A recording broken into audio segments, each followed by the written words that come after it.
In a small and beautiful village, there lived a little girl named Lily. She had a big dream.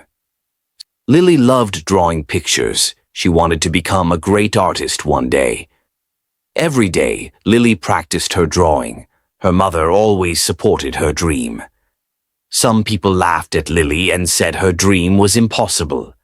Lily felt sad and looked at her drawings. She thought about giving up. Her mother said, "Never lose hope. Hard work can make dreams come true." Lily became brave again and started practicing every single day. She learned from her mistakes and slowly became a better artist. One day, the village announced a big painting competition. Lily worked very hard and created her most beautiful painting. On the competition day, Lily was nervous, but she believed in herself. The judges saw her painting, and everyone was amazed by her talent. Lily won the competition. Everyone celebrated her success. The people learned that dreams need patience, courage, and hard work. Lily proved that if you believe in yourself, you can achieve your dreams.